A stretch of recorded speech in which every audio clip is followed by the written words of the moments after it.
right, baby, you guys know what time it is. It is Thursday, and we couldn't wait to get back to you because we got another amazing episode, you guys, of the Locker Room Show. Special guest, someone that I know near and dear to my heart. But first and foremost, let me introduce my boy that holds me down every Thursday. What's going on, Q? What's going on, my man? What's going on? I got to get your draft opinion, man. It's a lot going on. Hey, it's some boys that raised their stock, and some then really hurt themselves as well, man. Really, interviews and as far as testing out. So yeah, we definitely, man, going to have to circle around and talk about that as well. Yeah, we're definitely going to get into it. But the man of the hour, the one that you see in the middle of the screen, for some of you guys, he don't even need an introduction, but I'm going to give it to you anyway. This is a Bay Area native, somebody that I was fortunate enough to play with at the University of Colorado, went on to do fabulous things in the NFL, you guys, and now he's got a son that's coming up in the game, and he's helping athletes off the field too. So I don't even want to waste no time because I know you guys were waiting to get to us. So this is Hannibal Navies. What's going on, big dog? T Wood, what's going on, man? Hey, man, I know you got a lot on your plate, so I'm excited to get to you. I'm always got something on my plate, man, which is a good thing. Good thing. Yes, indeed. Yes, indeed. So, man, let's get into it. Let's not waste any time. Once again, you guys, this is Hannibal Navies, University of Colorado. He was a bad man. I first heard about Hannibal maybe about 15 years old, got a chance to meet him at 17 and team up with him and win some games in the Big 12. Went on to have a great career, you guys, in the NFL, and has a heart for giving back. Does amazing work, you guys, off the field. There's charities, there's 360 Football Academy, and then also with the NFLPA and, the Players Trust. So he's got a son that has been on his coattail, and now he's a little bit taller than dad, and he's ready to do his thing, and we're going to get into that as well. So let's get into it, Hannibal, man. Obviously, it's always a pleasure having you on. And we always got to start for our audience, man, with the choice that you made that was so pivotal to go from the Bay Area to the University of Colorado, the choice we both made. But for the listeners, man, what would you say were like the top 3 factors in you making that decision to go to Boulder? Oh, man. It was a tough decision at the time. I was, 17 when I made the decision, coming from East Oakland to go to Boulder, Colorado. A lot of people were surprised that I left the Bay and went to Boulder, Colorado. But for me, man, it was about – at first it was about, I was just about education, man. I at the time, it was a different time. You weren't getting paid to play. And I could just always hear my mom, my dad in my head talking about get a good education. So Colorado, first and foremost, good university, man. And they were talking all good things from that standpoint. So I knew going to getting a degree from Colorado was going to be a good deal. Secondly, man, it was big time football. I mean, people don't know. People, we kind of old school now, T Wood. But back when I went to Colorado, we were top 5, top 10 every year, right? So we're talking about big time football. The year that I actually went to Colorado, we had the Heisman Trophy, the Thorpe Award, the Buckets Award. You had, every award you could think about. We had 30 people in the draft that year. So for me, it was big time football. Nothing got bigger than that, right? And just the other thing, man, me being from the Bay Area, being from East Oakland, it was something I needed to do. I need to get out. I need to go. I need to get away. So it was one of the best decisions when it comes to environment, learning something new, stretching myself mentally, socially, doing something totally different than I've been used to. Boulder was it, man. And like I said, I didn't even know it at the time, but it was something that I needed to do to change my environment, to like stretch myself. So those are the things that really set me apart to really get me to Colorado. That's amazing, man. When you think back to that time, who really had your ear? Who was it? Just mom? Was it your coach? Who did you give enough influence to maybe make you think about your decision a little more?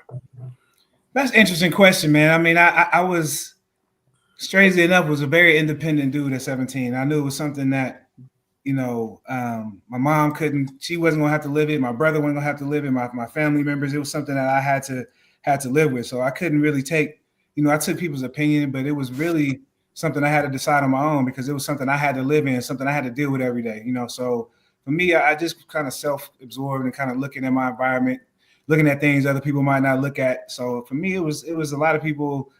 I don't know. I've had a pretty good surrounding, a lot of good people around me that weren't really forcing me in to try to do things or leaving it up to me. So I don't know. I think I just relied on myself a lot in that time. I had just good people around me, just telling me to make sure, I was doing the right thing wherever I went, but it wasn't anybody in my ear telling me where to go specifically.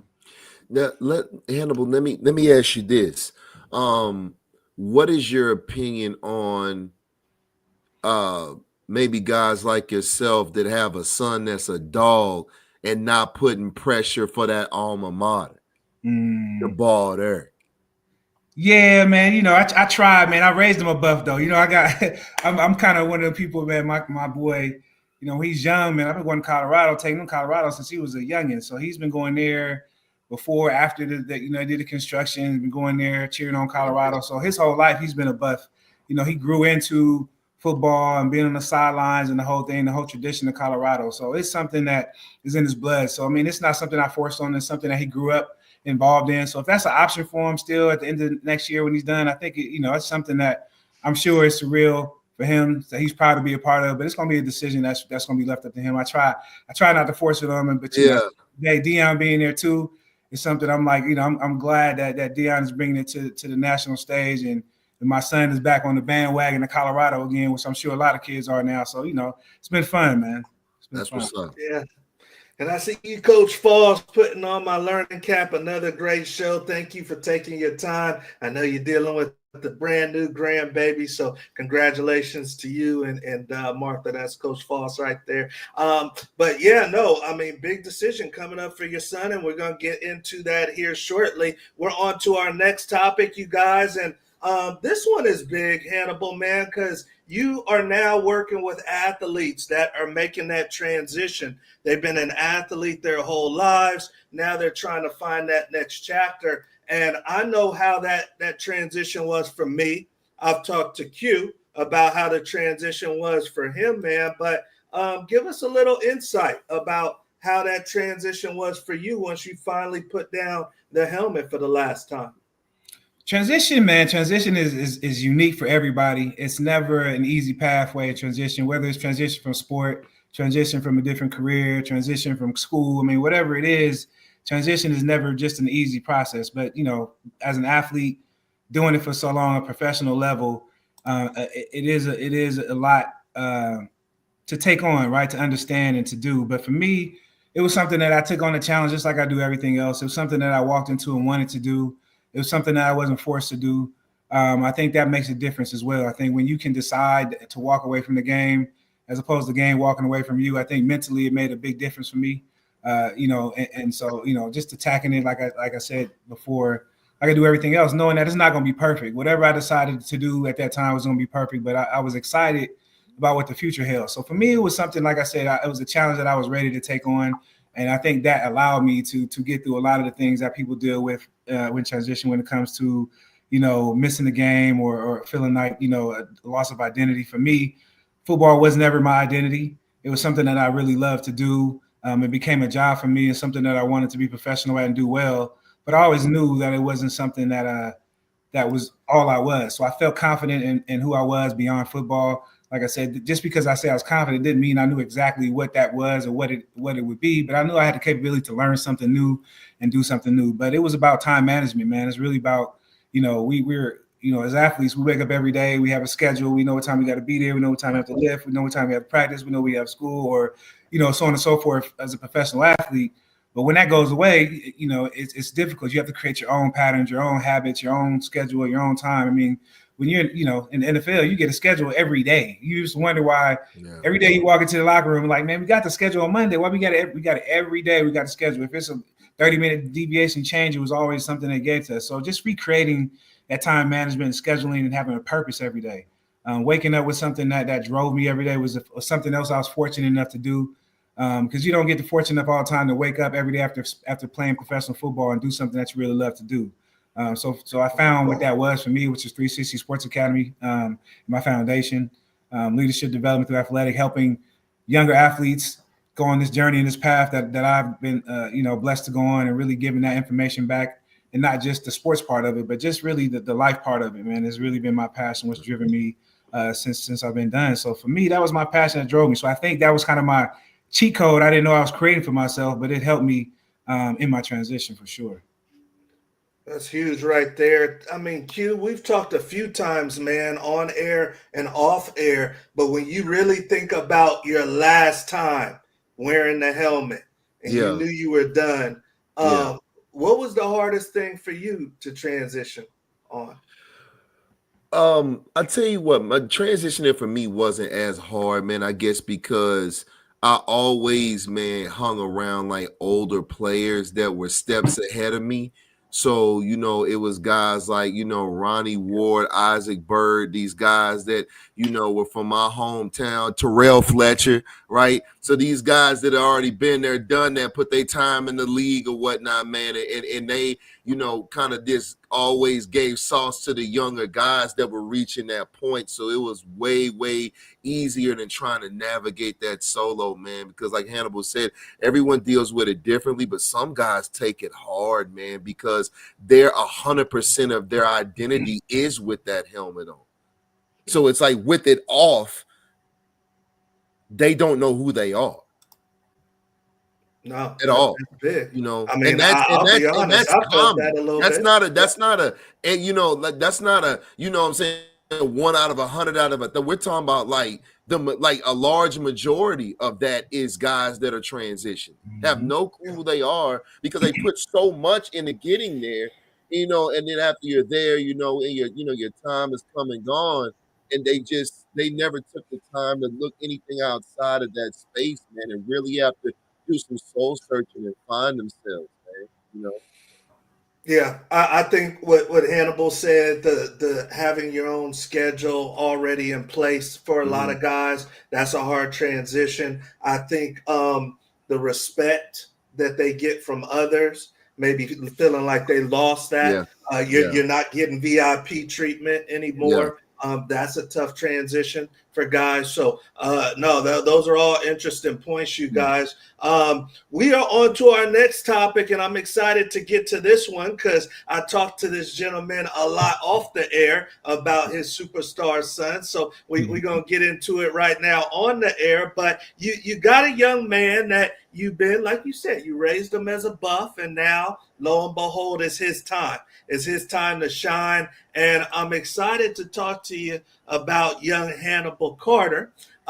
He's got an option to play probably either side of the ball. And, you've been guiding his recruiting. And I wanted to ask you, man, what's been the biggest thing for you as a father going through this process with your son? Is it easier doing it yourself, or is it easier doing it with your son?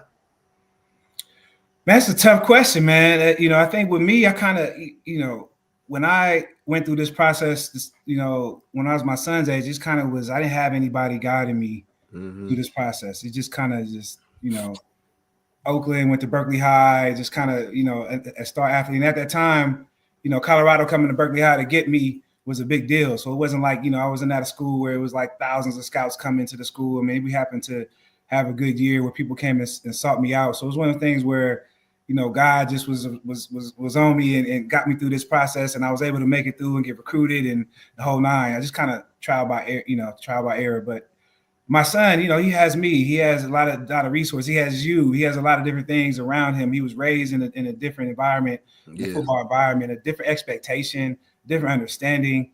So it's a totally different ballgame. And the landscape that we're in when I was, coming out is totally different, right? We're talking about NIL, transfer portal era, right? And so there's a big learning curve for me, right? So even though I've gone through it back then, I'm learning. I'm still learning on the go. And that's the biggest part about it is I'm trying to keep myself educated so I can keep my son, in the best, give him the best opportunity to maximize everything. I know he's still 17 years old. He's still in high school. He's still trying to be the best student athlete can be. So I'm trying to do my part to educate myself and to talk to relationships and people that I know in this industry and understand the landscape and understand the recruiting process and understanding what my role is as a parent in this and right what my son should be doing. I mean, it's just different landscape, right? And understanding, how it's continuing to change, right? And being not just what's going to be next year, but where it's going to be 3 years from now, and trying to make sure that we stay ahead of that game, and just, like I said, do every opportunity I can to give him the best resources. But it's changing, and that's the hardest part. It's forever changing. I feel sometimes that, hey, you're trying to, especially with this NIL and transfer portal, it's going to be changing for the next 5 years. So just trying to do my part, man. It's been the hardest part for me, trying to go through this process, making sure I'm not, leaving anything on the table for him from my standpoint. But it's been fun, man. It's good to watch him mature and grow. It's a lot more expectations on these young athletes. I think that's a bigger thing, right? Some of the pressure and some of the things that he's going through now, I didn't feel that till later on in my career in football, right? This is on them now. The pressure to perform, the pressure to do this, and social media. I mean, it's a different era for them. So they have a different type of pressure for them. I mean, they're getting paid in high school now. They're getting 4-star, 5-star. They're looking at the next person behind them and next person next to them. So just trying to keep him focused, trying to keep him on his journey has been one of the hardest things. His journey is his journey. We know he's a hell of an athlete, but he's had injuries and different things. So his journey is his journey. We know that he's going to get there. So just keeping him mentally prepared for the journey of football. As you know, both of you guys know, the journey of football is unforgiving and it's up and down, but it's your journey. It's going to be unique to you.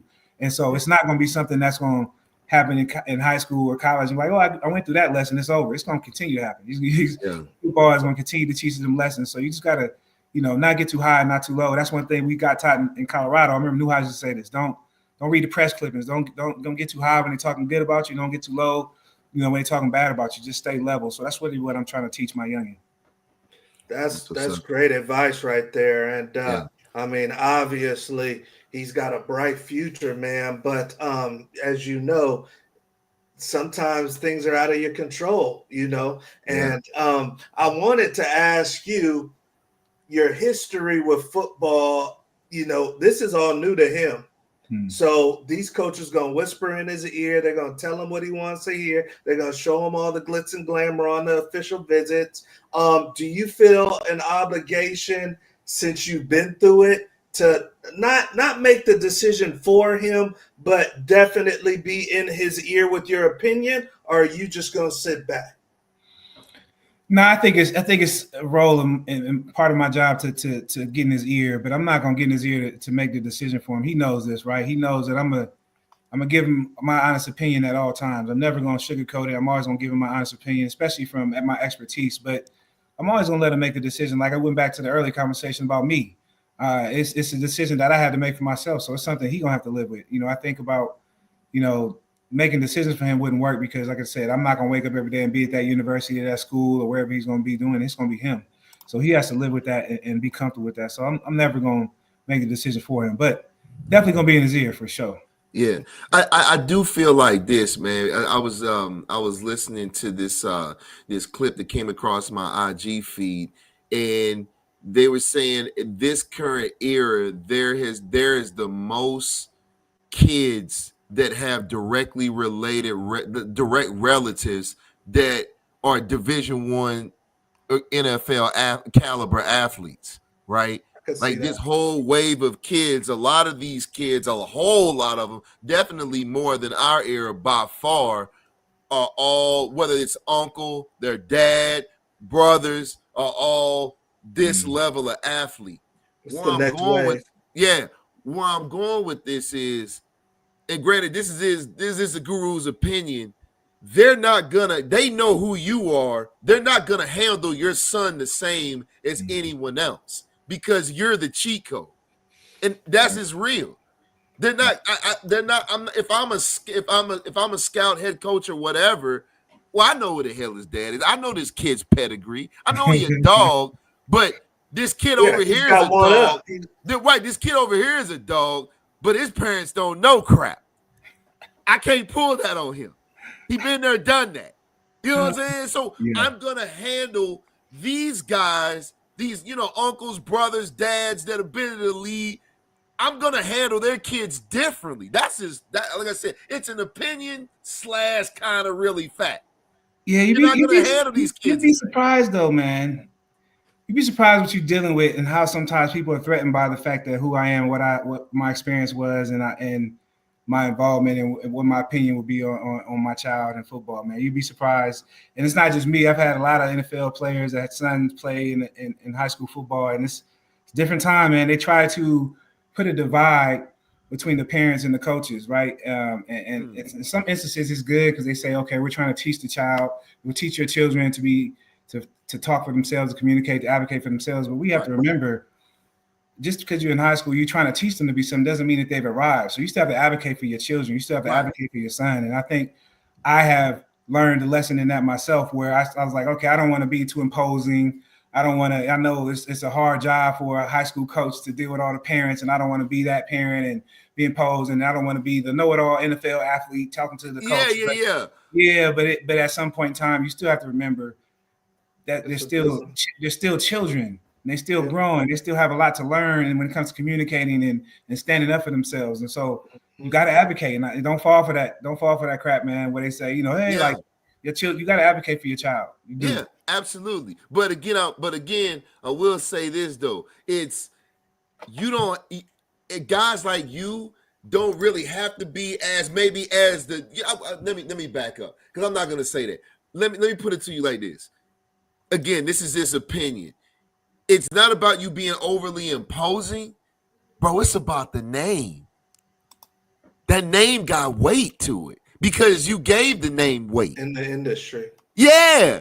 So that's what I'm saying. So, and again, I feel like that these coaches are going to subconsciously, there's going to be a different level of respect. These kids are subconsciously going to be. It could go both ways. It could go both ways. Now, granted, their expectations may be higher than the next. You know what I'm saying?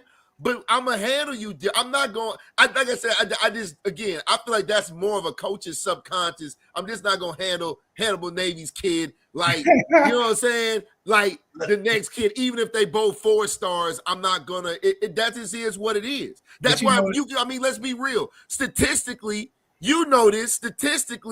getting to the league, you have over a 60% better chance of getting in the league if somebody in your bloodline has been to the league. Well, it's a reason for that. Pedigree got weight, baby. It's true, though. But you know what? You're right. I'm going to step back. I'm going to step back. No, you're right, though. But got a Hall of Fame grandfather. That's my point.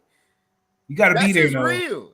You gotta be there though. It ain't just the DNA. You gotta be there. You gotta be a present dad. Oh, for sure. Absolutely. You gotta be there because it's a lot of absolutely. Yeah, it's a lot that we pour in besides just the physical DNA that we just pour into them mentally every single day of raising our children. Absolutely. That's what makes them the champions that they are beyond just the DNA part of it. For sure. But just I totally get what I'm just talking about just the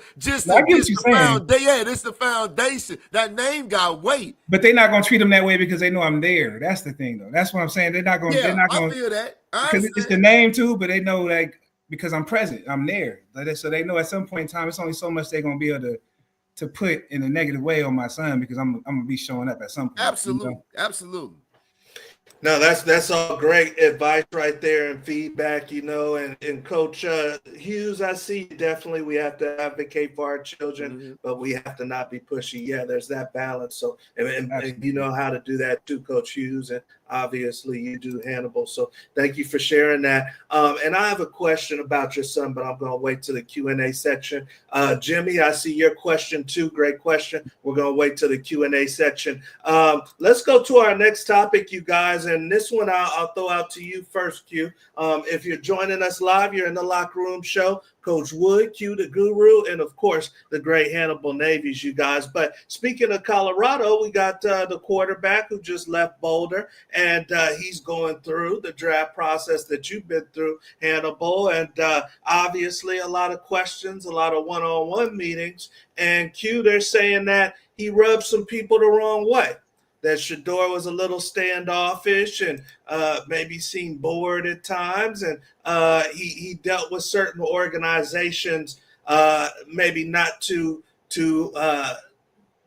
right as far as politically correct. So let me ask you, Q, does he know what he's doing? Or do you think that this is actually going to hurt him in his draft status?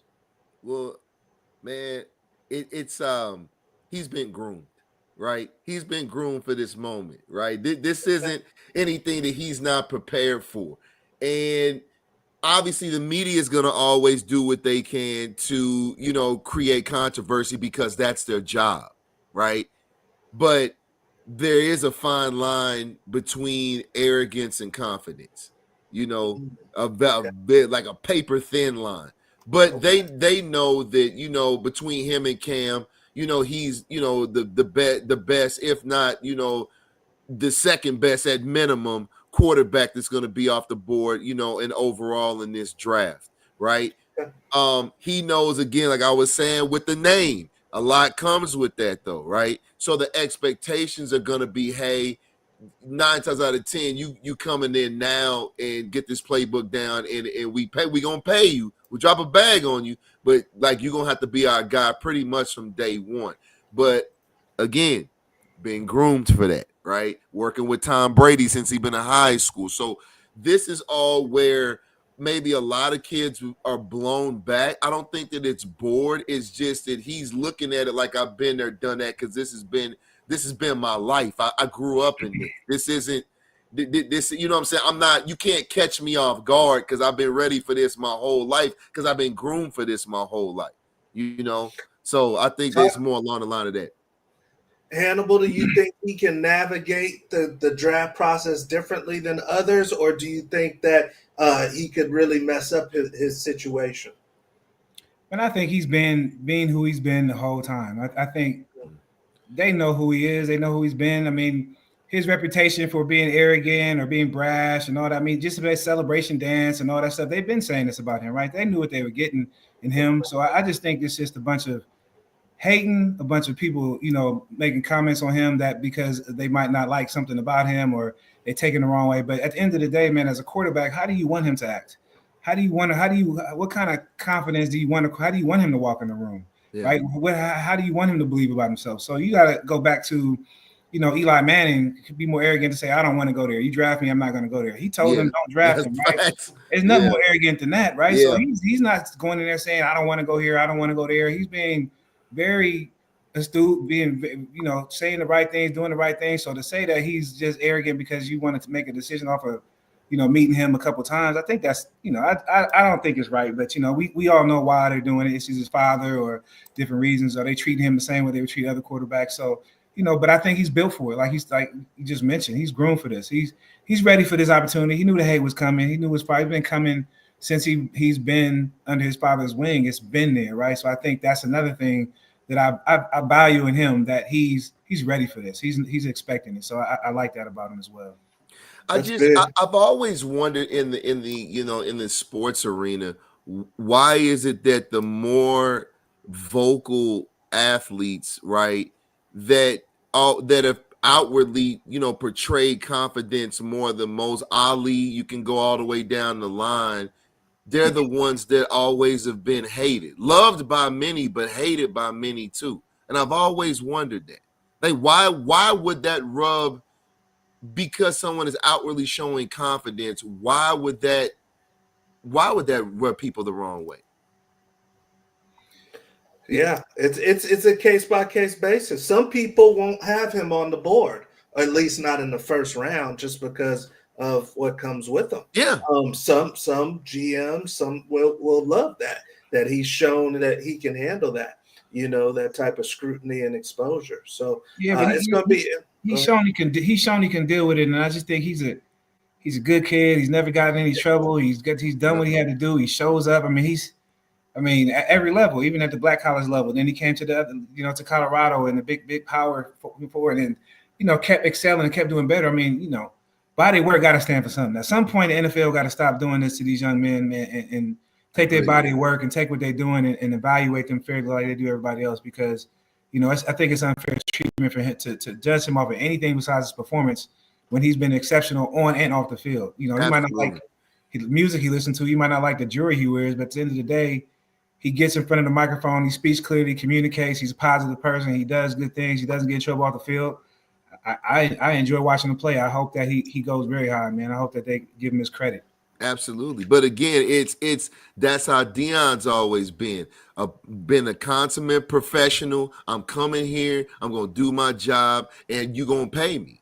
Yeah. And I'm gonna do my job well, right? Yeah. And that's he's been, that's been Prime, what I'm saying, in both sports his whole life, right? Yeah, that's what confuses me. His dad has been there the whole time, and so has Shador. He's been there the whole time. So I'm confused why.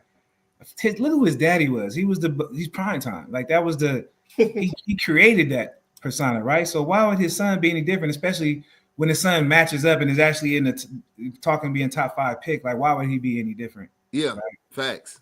Good point. Good point. So yeah, maybe some NFL teams are taking that into consideration, his timeline, his family lineage, and some are just like, hey, you should be by the book, with what a first round draft pick should be. Yeah, I got a question for y'all. I got a question for y'all though. Save it for the Q&A. No. Real quick. I just want to throw this in real quick. Would a non-black quarterback be applauded for the same type of for acting the same way? Of course. Johnny Manziel. You know what I'm saying? Right. Baker Mayfield. I mean, Baker Mayfield. That's what I don't like. That's what I don't like. I'm just saying. Yeah, like, Baker Mayfield was grabbing his pouch and everything else. Remember that he did, planting flags. If Shador Sanders did what Baker Mayfield did in college, they would not even touch him. But why is it though? Especially the quarterback position again. With not, what I'm saying, when it comes to especially African American quarterbacks, it's that good old shut up and play, right? Yeah. This shut up and play. That's what they always get. But like you said, anybody else, a non-black quarterback can act a fool. Yeah, but there's also another side. There's also another side to this. And it's the young athletes watching Shador. And maybe I'm doing my thing in high school, but maybe I'm not Shador. And now I did make it to college. I'm in San Diego State or something. You have to be able to read the room. You have to be able to know your value. You have to know talent tolerance. You have to know, Shador is smart. He already knows that he's going top 5, top 7, top 10. So he's got a little bit more rope, a little bit more leverage than some of these. You can't be delusional. You can't go out there and do that and be trash. I mean, a lot of them are. You can't do that. I mean, you can't be a delusional player. I mean, if he can do that because he's performing and doing it on the field, right? And let's be quite honest with you. This is NIL era. It's a persona too. Like, why would he not maximize who he is and who his daddy is and what his persona is? He's making money off of the field because of that, right? So I don't understand. Like, if he's showing up on the field and playing, he's doing what he has to do. Like his daddy. It's NIL era. Like, why shouldn't he maximize his brand and his character and who he is and what he does? He's making millions of dollars off the field because of who he is and that persona, and it's not interfering with his playing, right? So I don't see a problem with it. There you go. Absolutely. Absolutely. All right, you guys. Well, hey, we're on to the next topic. Obviously, we're going to see this play out. We're going to see if teams are bluffing or if somebody's going to take him nice and early. I think they are. So we're on to our next topic, you guys, and this one is big, especially for your son, Hannibal. But the summer camp season is about to be upon us. Obviously, that's money season for the juniors that are about to be seniors. Shoot, now even the sophomores and freshmen. But, it's a crowded field. It's competitive. It's hard to find out maybe which camp to go to. So I'll start off with you, Q.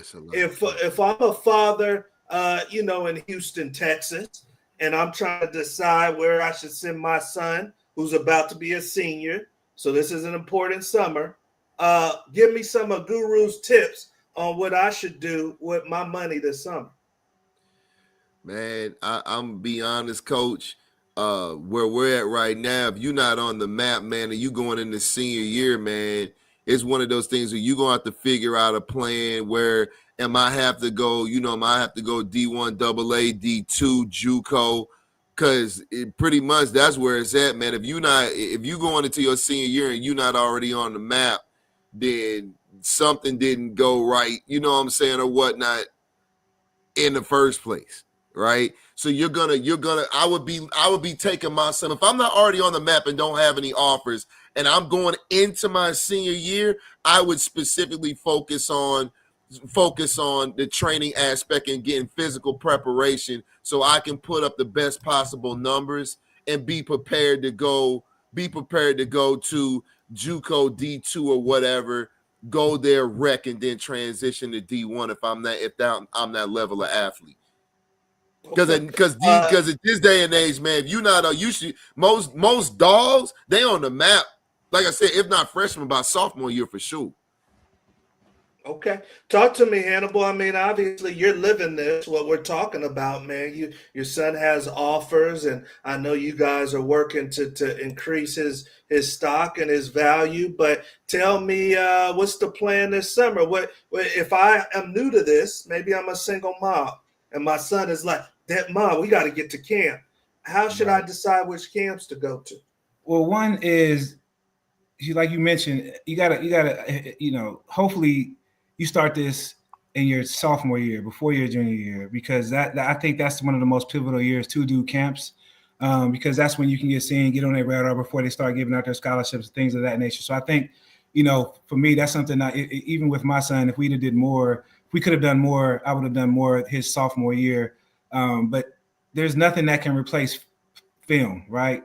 And that's another thing. Like you can go to many camps as you want to, but there's nothing that replaces game film. And I think that's underestimated. So, yes, you can go to camps, and I think you should get visibility.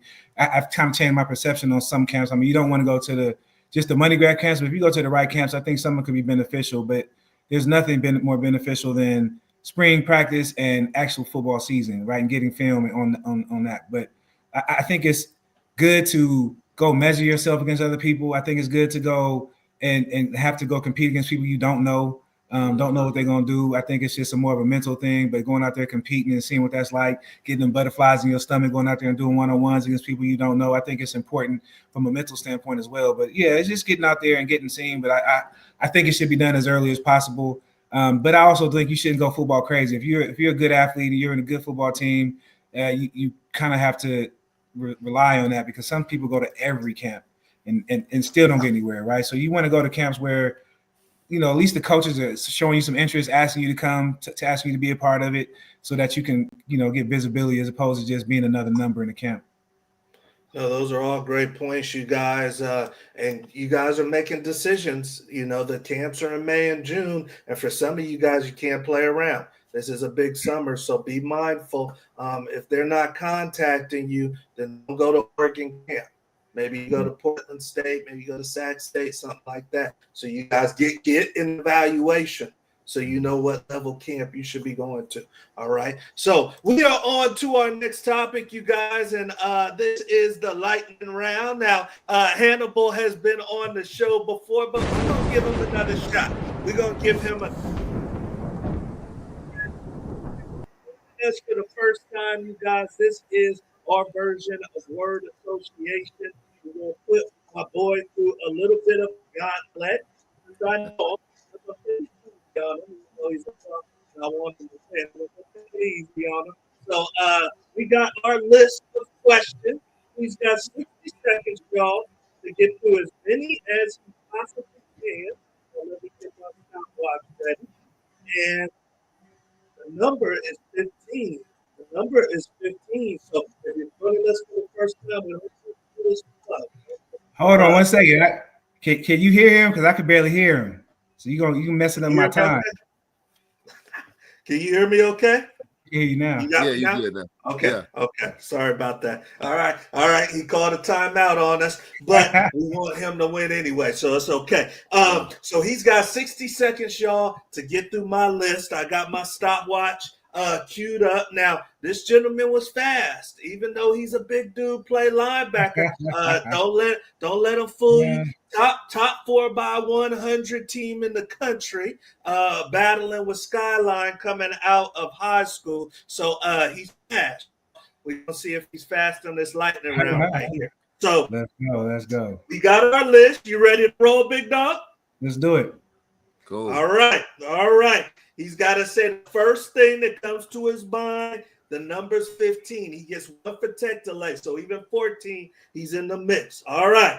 You know the drill, Hannibal. So just say the word that comes to my mind when I hear the words you say. That's it. Yeah, and don't try to elaborate because it's going to take you one too word long. answer. One word answer. One word. All right. First thing that comes to your mind, unfiltered. Don't go East Oakland on us. Number 1, Nebraska Cornhuskers. Go. Busters. Number 2, Brian Cabral. Legend. Number 3, toughest running back you ever played against. Marshall Faulk. Breakfast burrito or omelet? Omelet. Takeo Spikes. Beast. Puerto Rico or Brazil?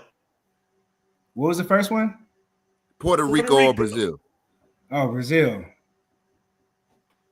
Favorite place to eat in Atlanta? Ooh, breakfast at Barney's. Rashawn Salam. Heisman Trophy legend. I know that's more words, but yeah. Favorite type of dog?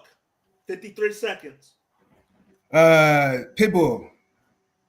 Steak tacos or shrimp tacos? Steak tacos. Michael Vick. Woo, the best. Time. All right. So let's add them up. Let's add them up and see where he's at. We're going to revisit as we always do. So once again, 15's the number. 14, he's in the mix. He's in the mix for the free dinner. All right. Number 1, Nebraska Cornhuskers, our rival in Colorado. He says Busters. Number 2, Brian Cabral, his old linebacker coach. That's legend. Number 3, toughest running back you ever played against. Now running back coach at Colorado, Marshall Faulk. Number 4, breakfast burrito or omelet. Bull says, give me the omelet. Number 5, Takeo Spikes, former teammate, good friend. He says, Beast. Number 6, Puerto Rico or Brazil. He says, give me Brazil. Number 7, favorite place to eat in Atlanta. He says, breakfast at Barney's. Number 8, Rashawn Salam. He says, Heisman Trophy winner. Number 9, favorite type of dog. He says, pit bull. Number 10, steak tacos or shrimp tacos. He says, steak tacos. And number 11, Michael Vick, he says the best. And with the tech delay, that's 12. And very, very good. I think the dog one got you. And a little bit of probably the running back got you right there. So great job. He got 12. We appreciate that. We appreciate that. So we are on, you guys, to our last section of the show, having a great time with my big brother right here, Hannibal Navies, Bay Area native, one hell of a football player. I done seen him knock people out in person, live, front row seat. And then you guys, now he's helping athletes transition off the field. And he's got a son that's going big time. You got to keep an eye on. So audience Q&A. Q, I know you got something, but let me get to Jimmy's question first because he posted that. And this was a good one. He says, what age do you start on the mental aspect of being a student athlete? I know Jimmy's got a young son. What age did you start on the mental side with Carter? As soon as he decided this is what he wanted to do, I started. I mean, there's no early, mental part of the game, especially knowing we know now, especially me going through the game now. I mean, it's something that you got to put at the forefront. I mean, it's something I probably will work on more before I started training him and drilling him and doing stuff is the mental part of being a student athlete, and the mental part of being a football player is something that I had to prepare for. So as soon as they decide that's what they want to do, then that's when you decide you should start preparing them mentally for sure. Great point. Q, what did you have? This is kind of along the lines of off the running back question. When you got to the league, you know what I'm saying? Cool. I'm on the active roster. I'm out here about to strap it up. Was there ever a time, and maybe you were seeing Marshall Faulk, where you were lining up in the box like, shit, that's Marshall Faulk. Like, did it ever hit you? Like, when you ever at one point, like, this kind of like, okay, I got a ball, I got to get my bread. But it's like, damn, You know what, man? I don't know if it's the second, right? Just for that 1 second. I don't know if it's the East Oakland in me, man, but I can't do it. It's just when I was in that mode, it's kill or be killed, man. I'm like, even my greatest idol was Jerry Rice. I remember playing against Jerry Rice first time in Niners. I was trying to take his head off. I'm trying to, I love him in that aspect, but it was never anybody I was awed and point where I was like, oh my God. But when you step back at it and look at the people that you played against, obviously it's like it's amazing that the great people that you've been playing against. But at the time when you're on the field, I got you. Yeah. I got you. Sometimes, like I said, every now and then, depending on the dude, just for a split, it's not a whole game. It ain't even that split second. But the better they are, the better it drove me. You're aware. When you up against Marshall Faulk, you got the whole week to know that you're playing against Marshall Faulk, so that should get out your system. So by the time I feel you. By the time you see him, it's like let's go. It's go time. I'm not thinking about Marshall Faulk. I'm already prepared to get it in. Yeah, it's already I feel that. Yeah. I know you're in a different time zone, so I want to let you go, man. But one more question pertaining to your son. I don't know about you, Bull, but for me, I got 3 boys. I wanted them to come to me and say, I want to get down. And my boys have decided to go in a different direction. But your son is about to get into this thing. It's going to be real. College football is pro football now. I know you didn't push it on him, but how did you know when it was going to be different? Did you wait for him to come to you? Did you ask him? How did it all go down? My son was interesting, man, because he grew up around football but didn't even know it. He was on the sidelines of pro games, and I was doing 360 Academy, doing sports camps throughout the country. He would be at as a youngin', so he grew up around the game, but didn't really. He wasn't awed by it or anything like that. He wasn't on the sidelines and awed by the sport of football. But at halftime, he didn't even know what was going on until he got older. So for me, it was one of the things. I didn't want him to play football because I play football. I know what comes with football. I also didn't feel that he needed to play early from his body standpoint. So I wasn't going to play him until 9th grade. I didn't play football till 9th grade. I don't believe that you have to play at 6 years old. So I wasn't going to play him until 9th grade. But he wanted to play. So I was actually trying to keep him out of playing. So he came to me and said he when he got to the point and was ready to play, he came to me in 7th grade, but I ended up letting him play in 8th grade. So it was something that he wanted to do. He came to me and told me he wanted to play, and I sat down with him and, had to talk. Like, if you play this game, this is what this means, right? Football is a different kind of sport, and it's something that, it's like you said, we talked about earlier, it's ups and downs. So I had to let him know what came along with the sport of football, playing hurt and getting hurt and all that kind of stuff. I mean, there's not anybody who's been great in football that hasn't played through injuries and played hurt. Yeah. And that's one thing as a parent, it's hard to say that because you don't want your kid to play hurt and do all this stuff. But there's not a great football player that you can say was a great player that never played hurt and did those things. So, he came to me and wanted to play. It's something, like I said, it becomes better when somebody wants to do it themselves. I never wanted to push it on them. So it drives him. It's something that he's loves on his own, something that I didn't give him. So I just, I'm proud of him, man, for the decisions that he's making, how he's going about it, how he's committing to this game of football, and how it's grown him as a young man. So I'm just over the moon about how his development has come and who he's becoming in the sport as a student athlete, obviously. That's dope. Last question. He has the potential to be big time on either side of the ball.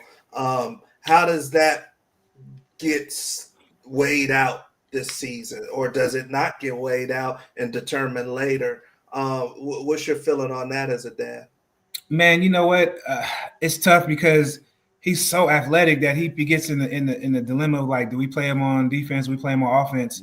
But I think it's a good dilemma to have where people recognize that you can start on both sides of the ball. I mean, he's at a high school right now, ranked in the state. They won state last year, and he could probably legitimately start on either side of the ball. So it's just about his passion, what he wants to do. He loves playing receiver, but he also understands his talent and don't, football is the more you can do. I mean, you keep a job in the NFL and college and, because the more you can do, the longer you stay. So he understands that too, as being, a son of an NFL player. He knows that if it's time to flip the switch to play defense, he's ready and prepared to do that. So I think right now, let's chase what you enjoy doing. And if I didn't think that he was legit receiver, I would talk to him and get in his ear and say, let's look at defense. But he legitimately is just like Travis Hunter, you couldn't.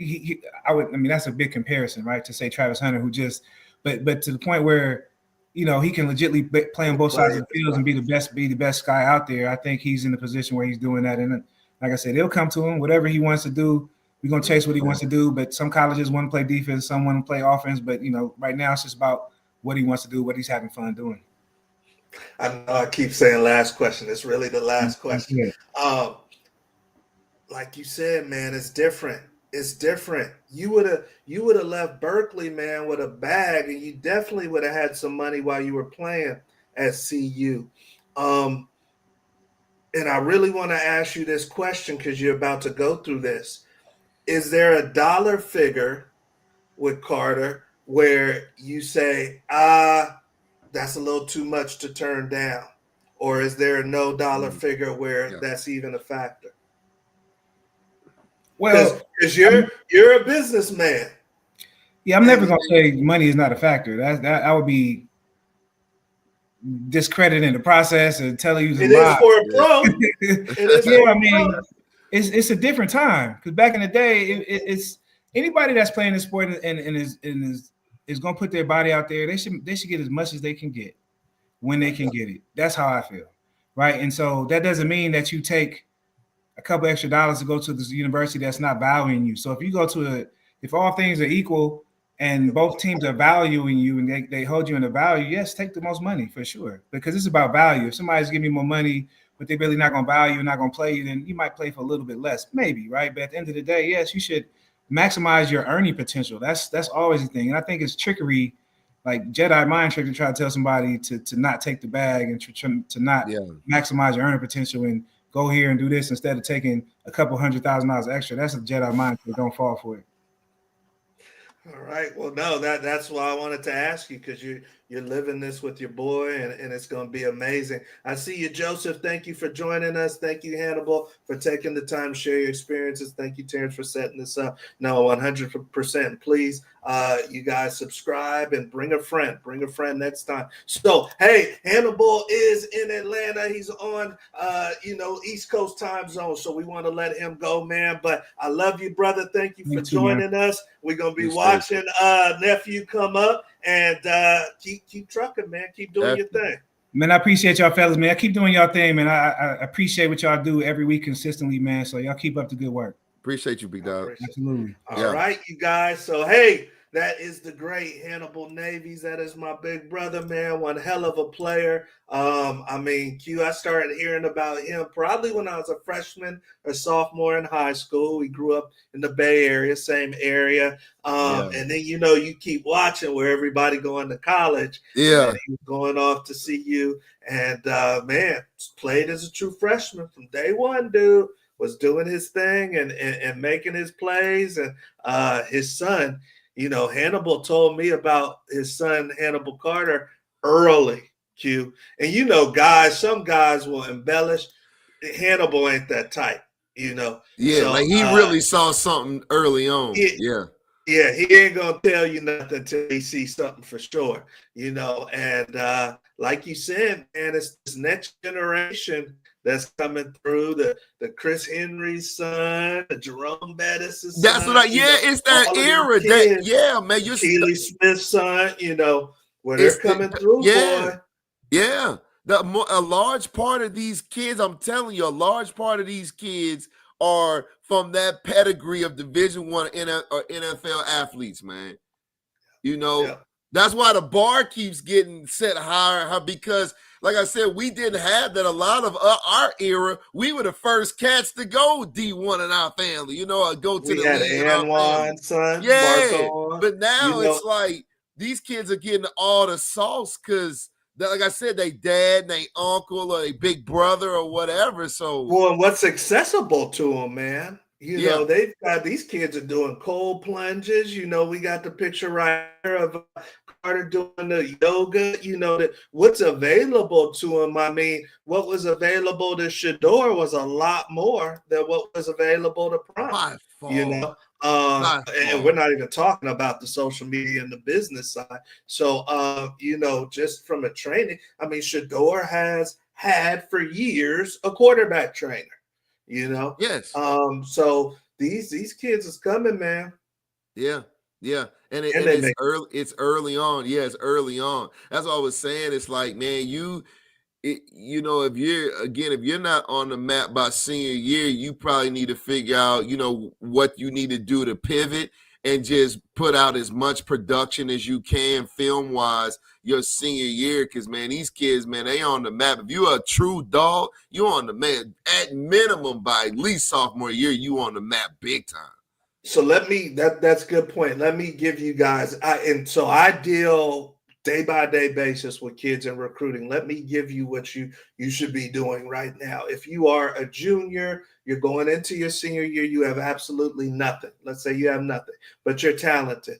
A1, right away, you need a firm film evaluation. If you want to send your film to us, reach out to us. If you want to, I don't know how much you trust your coach and how much he knows, but you need a firm film evaluation, somebody to tell you how good your demo tape is, okay? Because we're not going to put you on stage at a certain level if there's no chance of us having success. We don't want to put you in a bad situation. So once you have the film eval, then you know what level colleges you might want to look at. First thing after that, get your film to them. So we're in March. You got March, April before camp start in May, June. Get your film to them. If they don't bite on the film, don't go to that camp. All right? So that's plain and simple. And hopefully that helps you guys out. Q, before we get out of here, I know we got draft coming up and we got a bunch more amazing guests on the docket. But anything else for these good people before we get out of here? Hey man, just man, it's an ongoing process, and we say all the time, man, it doesn't stop. It doesn't, man. Like the off season is an absolute blur, and the next thing you know, it's like, man, you go to spring ball. Next thing you know, you in camp, man, and you game planning, man, for the first game of the season, and it's literally that fast. Let me ask you this before we let the good people go. Let's take freshman year of high school. So Right. Your first summer after your freshman, I don't know if you played JV football or what, but you're after that first summer, your first off season. Right. So let's take that off season all the way through high school, all the way through college, and your years playing professionally. Yeah. Do you remember your best off season and what made it your best off season? I would say, well, I don't feel like I had it stands out a single-handed best off season.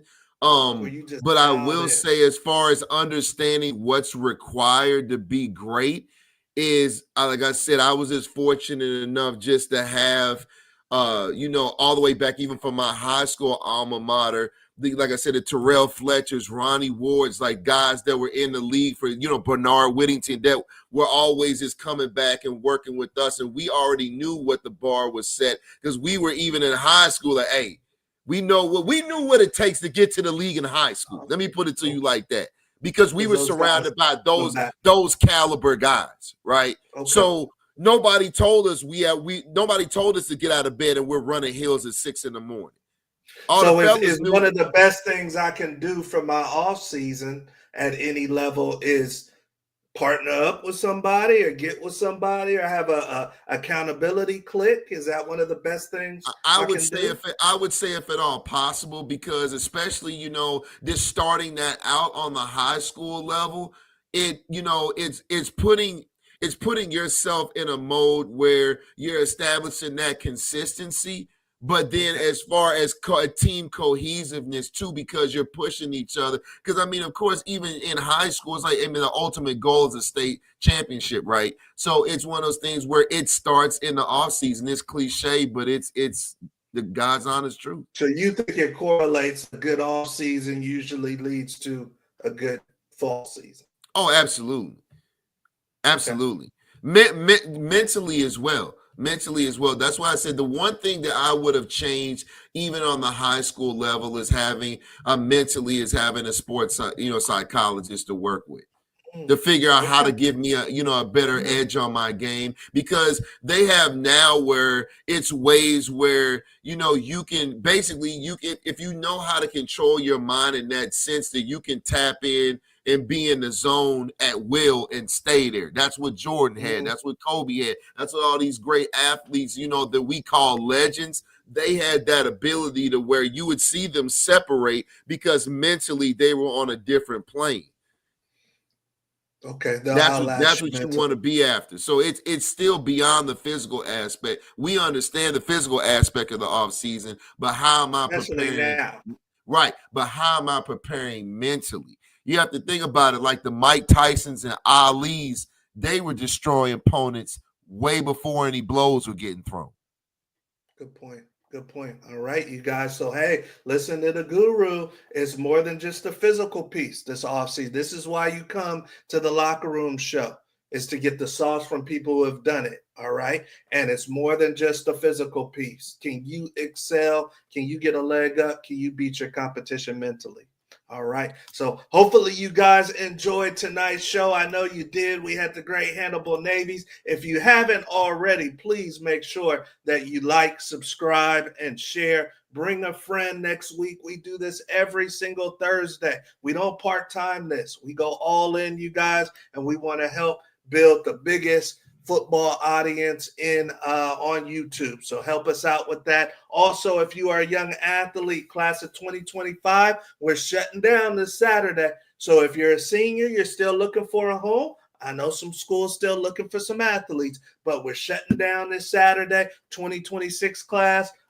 Be ready to go, baby. If you need some help, go to beforeyougopro.com. Make sure that you check us out. We've helped athletes for almost 2 decades now play at the next level, you guys. So we'd love to help you out. Ton of free resources. And also check out NILLLC.org if you want to get into the NIL game. New ball game, new day and age, new era. You guys can make money.